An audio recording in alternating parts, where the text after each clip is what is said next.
I would like to introduce to you the lady of the hour, Arcee, and the guy who killed Optimus, Hotrod. Thank you. Greetings, humans. Hey, what's up, Earth? As you can It is so good to imagine, barely see you. Unicron is still breakfasting, so they're making their way over. They'll be here shortly. You guys don't need Antarctica anymore, do you?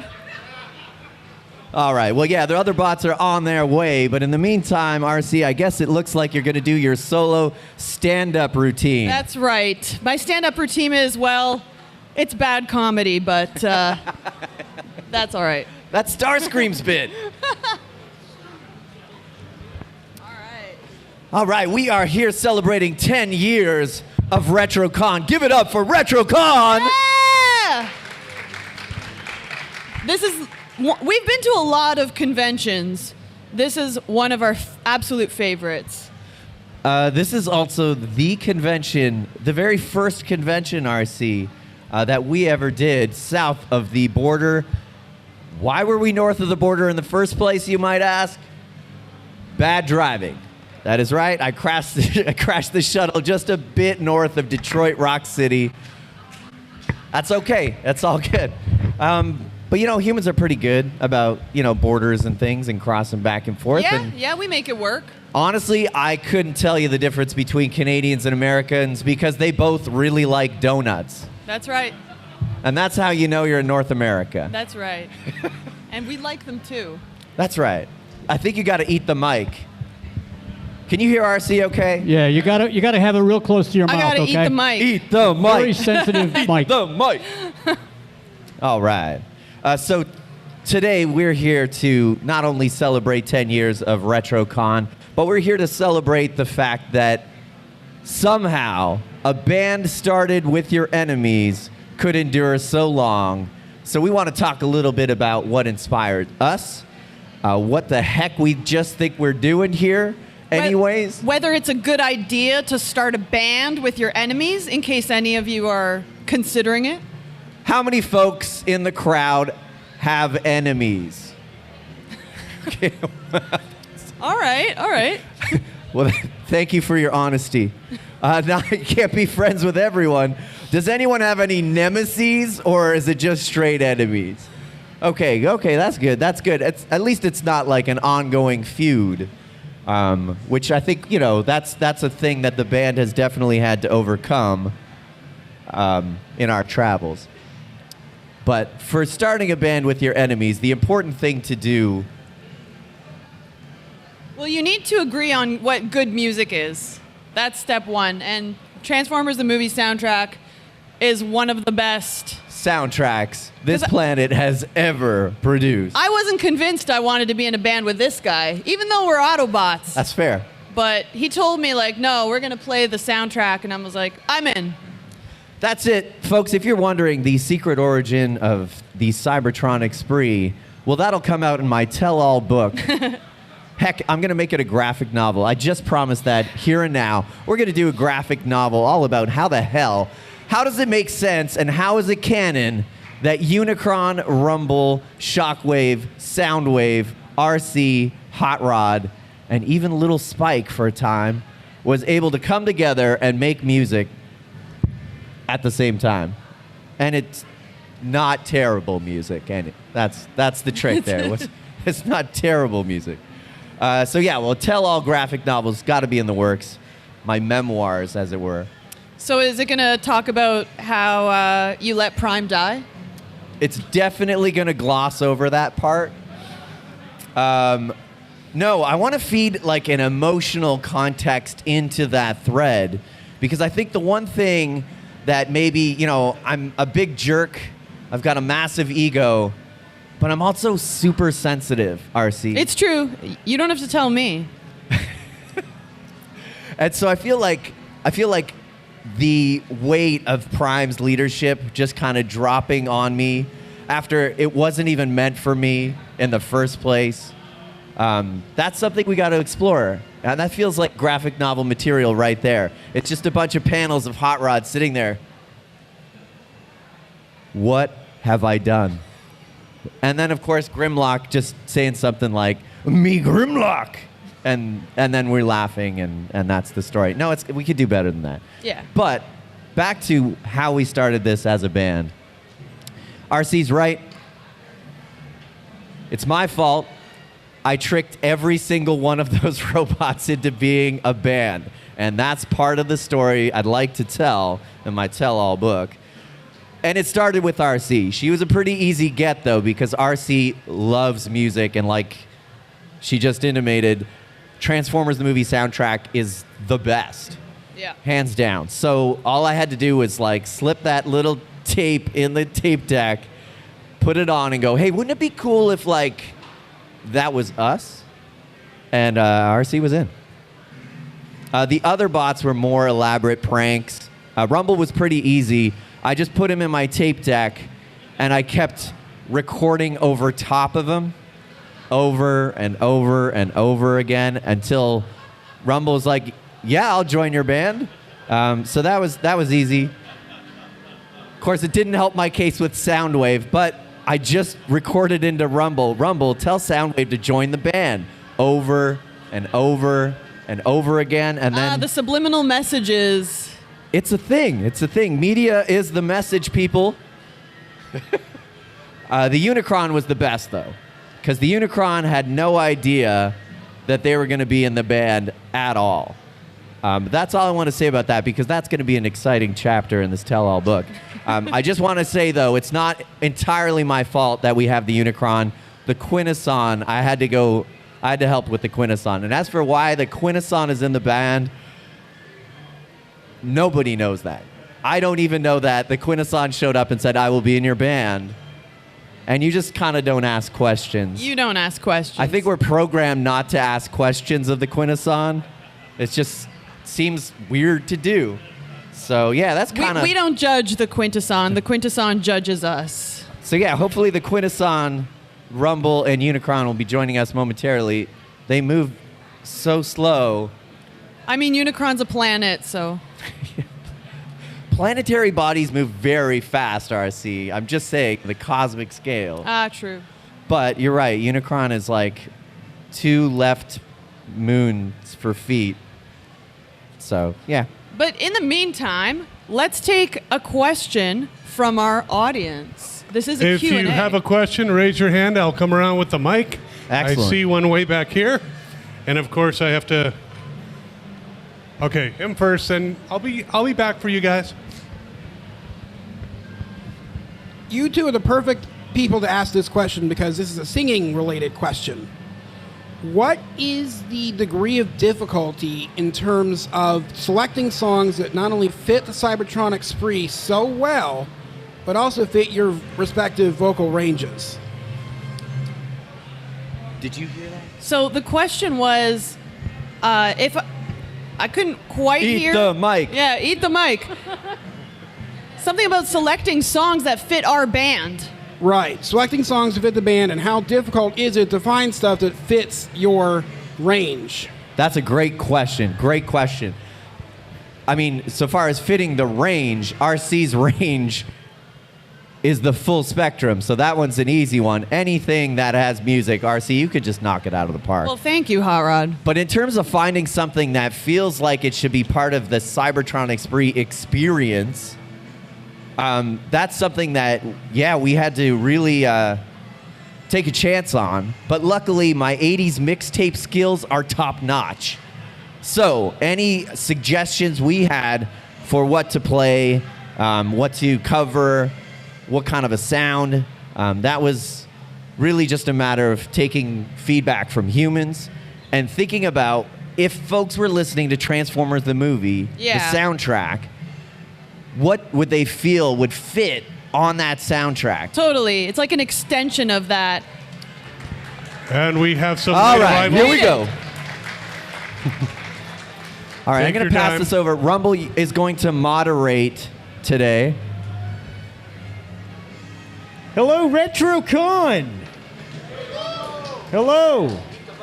Eat the mic. So, thanks for having us. We were caught in a bit of an intergalactic traffic jam. Oh, we're going to sit down. You can.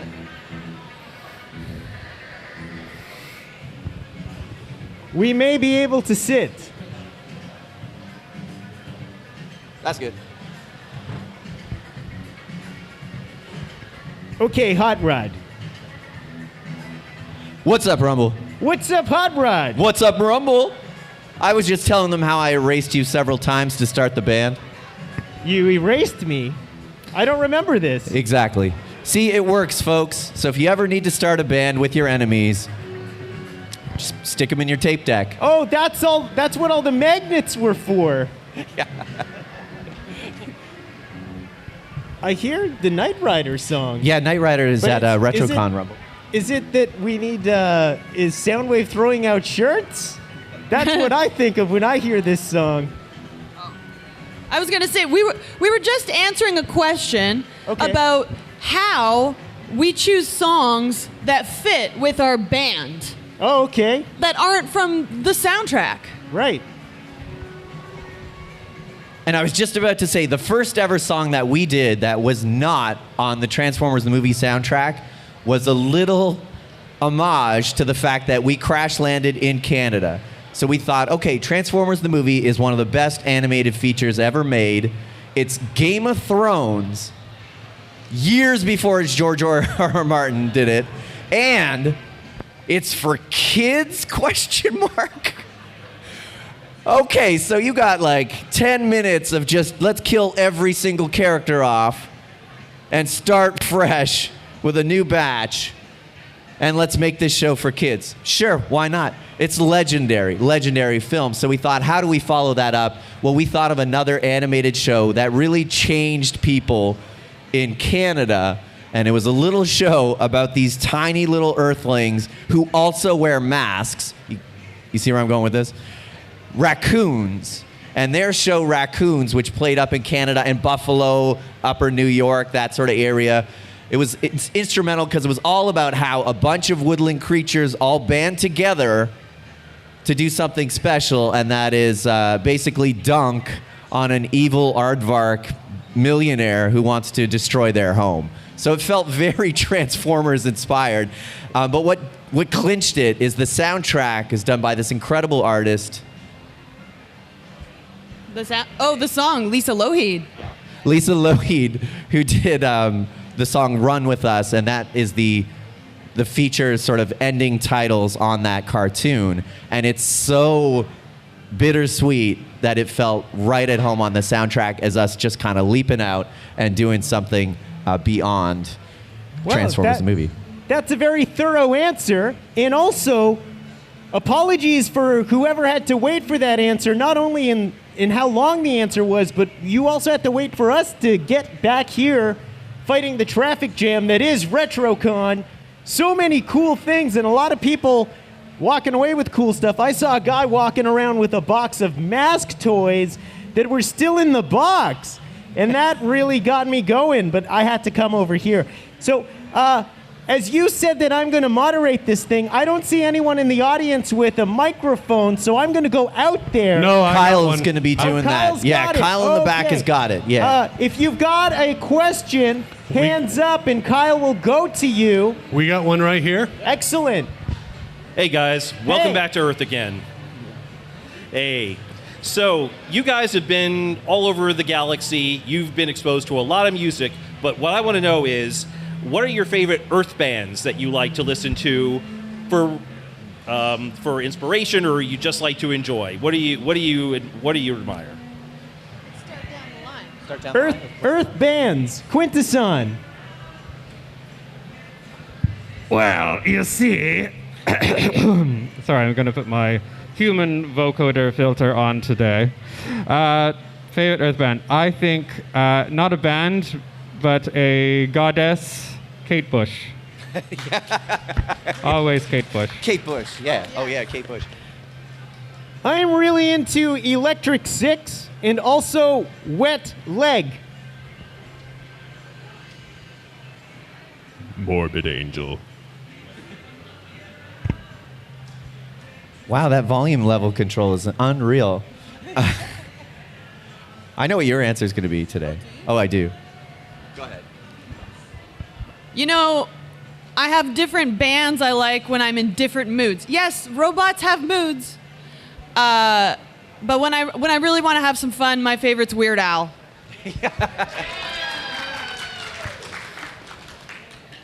Okay, well then I'll say the one I thought you were gonna say. Merciful Fate is the best, absolute best. Anyone here also gonna catch King Diamond on tour this year? Okay, that's it. Anyone a fan of He-Man remixes online of some years ago? Yeah, that's it. Yeah, Merciful Fate is excellent for getting in the mood, gets you revved up. Great question, thank you. All right, who's next? She had a question first, and then I'll come to get you two. I got a quick question for Arcee. Is Springer jealous? Wait, Of what? you didn't put your hand up. Jealous of what? Hanging out with Hot Rod all the time? I've got it. Oh, me and Springer ain't a thing. All right, good to know. Also, RC's way out of my league. Hey, welcome to Pennsylvania, guys. How y'all doing? On your soundtrack, this is an individual song. Which is your favorite of all the songs you've recorded? Nothing's going to stand in our way. Definitely. Oh, yeah. I did not know that about the Quintesson. I like Death of Optimus Prime. All of them. They are having a tea party. My favorite one on that record is probably Escape. It's kind of the hidden track that's just Vince DiCola genius. Yeah, I would say it's a tie between Escape and Instruments of Destruction for me. Thanks for the question. All right, we have a question over here. First, I'd like to say thank you for being here. I cannot understate it enough when I say that the Transformers movie soundtrack literally changed my life. Really set me on a whole different musical direction, and was the first album that I hunted down to pay for with my own money. You mentioned Raccoons. That was a Nelvana production, yes? Have you ever considered any of these soundtrack pieces from their magnum opus, Rock and Rule? Absolutely, yeah. Rock and Rule. Has anyone checked out Rock and Rule? Yeah, that is another sweet hidden gem of animation with a killer soundtrack. And yeah, we have talked about doing Rock and Rule. I'm going to let you in on a little secret. We want to do an animated covers album. So right now, yeah, just animated covers of some of the best theme songs, anime itself, just kind of mixed into a record that you could just like jam to top to bottom. So that something from Rock and Rule definitely belongs on that. It's a project that we've been talking about for a while. And so yeah, right now, of course, our focus is on our very first full-length studio original album, Ravage. And that is an album I think we should just spend a moment on. Is that okay, Rumble? Well, I think as the moderator, I do want to keep it going. And I think the question was Rock and Rule. We all love Rock and Rule. But also, what time is it? Let's see. I think I'll allow a 5-minute Ravage plug. Okay, I'll do it in 3. Start the clock. Okay, so the Ravage record that we did, for those who didn't know, earlier this year we did a Kickstarter and we thought enough is enough. Let's write an album of original songs because y'all seem to like our very first original single, Cybertronic Warrior. And we were like, what could we do if we had a whole album of music? And honestly, at first we built this project thinking, oh, we'll throw out some fun stuff. It'll be this little thing. But the response online was fantastic. And so that meant that we couldn't just record some 3-chord specials and call it a night. We had to make something that feels like the spiritual successor to Transformers the movie soundtrack. That's right. So we took the bar and we basically shot it through the roof. And so what Ravage is 10 tracks that we are thinking are going to blow your mind. 11 tracks. Okay, 10 will blow your mind, and then the 11th one will be kind of like, you won't have a mind anymore, so you'll have to wait to listen to it. That's it. That's right. It should go to 11, and it does now. And part of that is something like we're sort of taking a lot of the classic ideas or things that were inspiring on the soundtrack and trying to put our own spin on it. And we actually have started, we previewed a few of these tracks before live. So we've played a sort of bittersweet 80s piece called Wheels of Fire. We played that at RetroCon, I believe, before. We've also played another song that we had our audience name called Toys Incorporated, all about how it's just not cool to tell someone else how to play with their toys. Like, let them enjoy it the way they want to enjoy it. And for a bunch of toys, that just kind of spoke to us, I guess.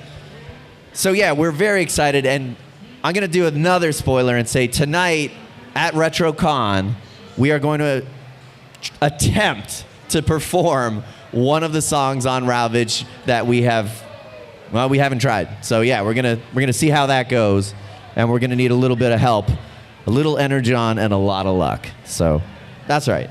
Excellent. You kept that to 2.5 minutes. I told you. Very much. The audience appreciates it because they have more questions. Who's got a question? This person here who's been video scoping us. The video scope, yeah. All right. Be hypnotized. No. This is a two-parter. First part is, how did you guys figure out that you can convert mass quantities of liquor into energon? And number two, as a backer of Ravage, when can I expect that in my mailbox? Oh, hard questions. First one. We all need to consume something to give us energy, and we like making music, so I guess we just kind of figured that out early on, that the booze fuels certain creative aspects of the group. Now, I personally don't drink booze. I just eat bottles of other kinds of drinks, including the plastic. And as for the second question, we are working on mixing Ravage, and as Hotrod said, with the support that came in, we realized we could take this to a level that we hadn't considered before, and that includes working with some of the best producing technology and humans, and really taking it to the next level. But these folks are difficult to schedule, and also we want to make sure that this exceeds our own expectation. When you hear a song from us, it's because it's gone through a lot on our end to get to a certain level of quality. And I'll let Hotrod take it from there. Yeah, I just want to jump in. That was a great answer, Rumble. Working with humans is difficult because humans have things like schedules, bills to pay, they get sick, and so a lot of rescheduling, and those are just the realities of being in a band. We are gone pro now for three of your solar cycles, but they've been kind of the terrible solar cycles, so we're just trying to keep up with it. But as for when to expect Ravage, we're still working toward delivering Ravage in late October, which is great. So that's good. It's just, yeah, I think we had expected, like our last record, that we would have it in a few months ahead and drop a sort of digital version online. But now what we're really working toward is, like Rumble said, is making this a really big, special project. So we're trying to take it beyond just the folks who backed it.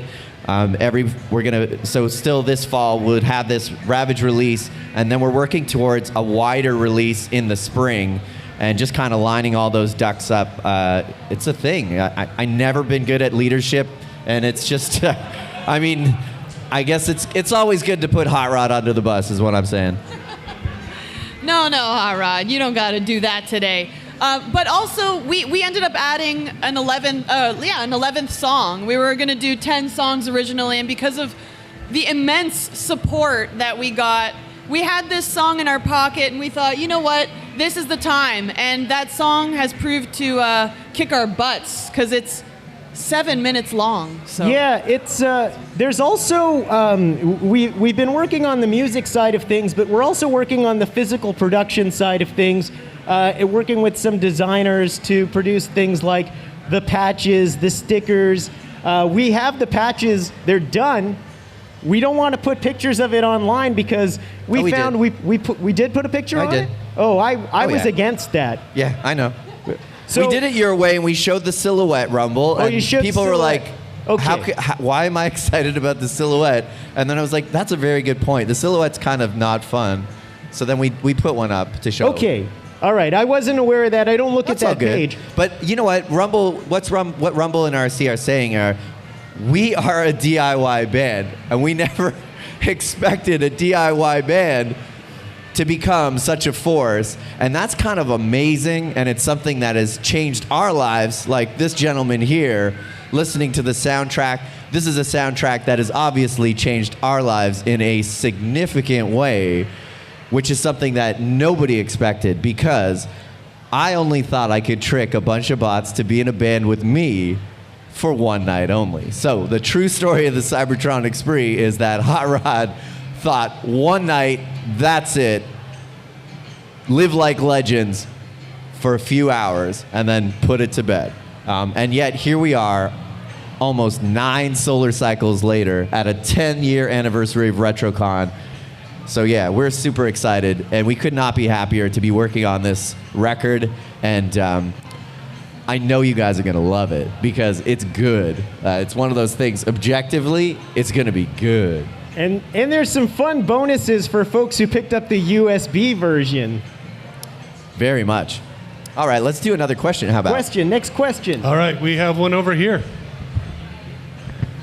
I got to thank you and compliment you on the Darkest Hour album, because I was always disappointed that music was not included on the soundtrack, and it was one of my favorites, right? So thank you for that. Excellent. I'm very curious, how did you go about replicating that sound of the 80s? Because I just recently I listened to the two back to back, and while there's differences, sometimes like you got it better, and but it's so close. It's just what a compliment and a tribute to what your work is. So how do you go about doing that? Thank you. Well, thank you so much. We love the Darkest Hour. We love the songs that we got to do on that EP. And a lot of that is credited to our sound engineer, who made it sound great, because I was submitting like 20 or 30 key tracks, and I felt really bad for him. But that's what's needed for that sweet 80s sound. You're being very modest. The reason why the Darkest Hour EP sounds so good is the 20 to 30 key tracks that Arcee has done, because Vince DiCola is a mad genius. And just trying to replicate, and not only replicate, but pay homage to what Vince has. He's a creative force. It was no easy task. And so, yeah, a lot of it had to do with Arcee just knocking it out of the park on those. So, yeah, give it up for Arcee. And it's one of those things where a lot of those tracks are very intense in terms of the layering, the various synthesizers used, and getting those sounds right. And I think you did an amazing job on that. Considering that we never even intended to play any of that stuff live. Usually we spend the most of our time working on stuff that we're going to play at shows. And it really helped that we had a little bit of extra time on that one too, because it was a bonus. You better hide your hamburgers, by the way. Because a Hamburglar just showed up. Nice. Or is that Max Sabbath?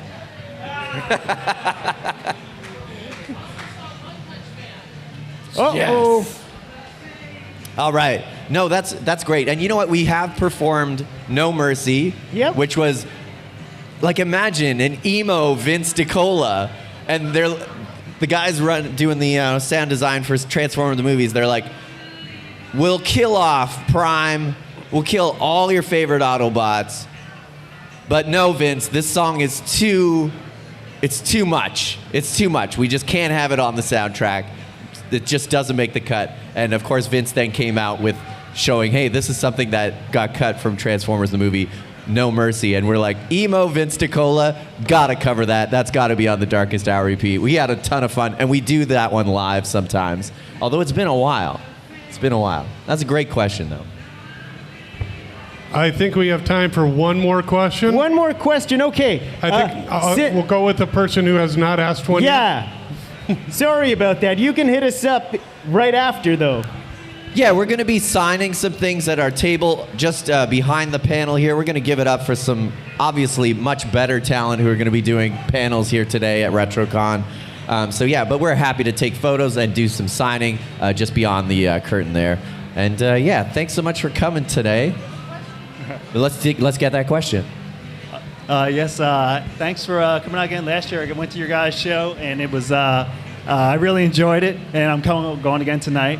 My question for you guys is, when I first saw Transformers the movie, I wasn't the biggest fan of it when I first saw it, but I have since come around later on. I just want to know, what was your experience when you first saw the movie? Did you love it? Did you hate it?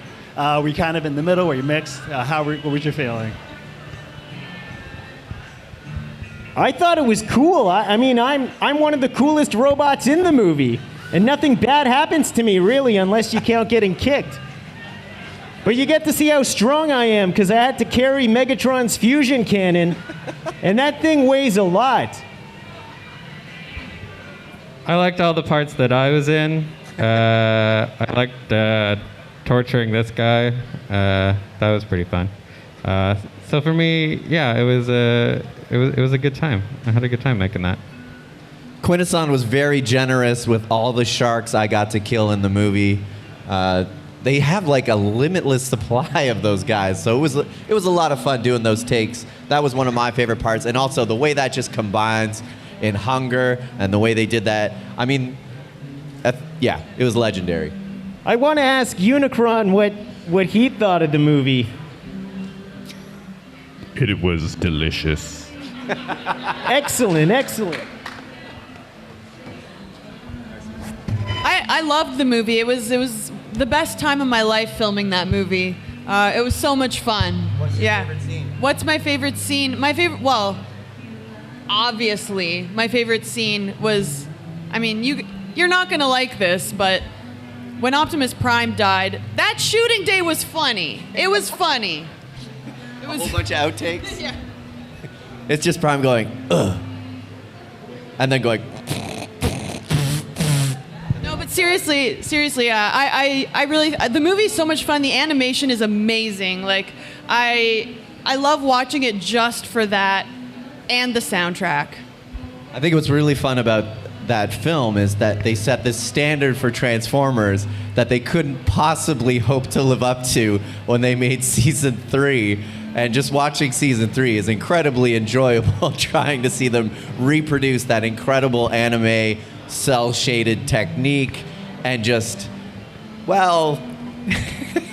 it's really hard to do. So yeah, it was just kind of fun watching them experiment with that. But yeah, it was a lot. It was a lot. It was a good time. It was a good time, guys. One of my favorite things about the movie is that sometimes we get invited to screenings of the movie. And this one time, Quintesson and I and Bumblebee went to a theater, and we watched the movie with the whole audience. We were just sitting there at the back, and then afterward, the audience just kept asking us questions about it. Like, what was happening over here? And that was fun. I wish we had a guy with a video scope there, because I had some pretty funny answers, I think. You did. You were very entertaining. Yeah. Anyway, that concludes our panel, I guess. Thank you guys so much. I think I speak for everyone. Thank you so much, RetroCon. When I say ba weep, cron, ah weep, ninny bong. Keep it going for the Cybertronic Spree.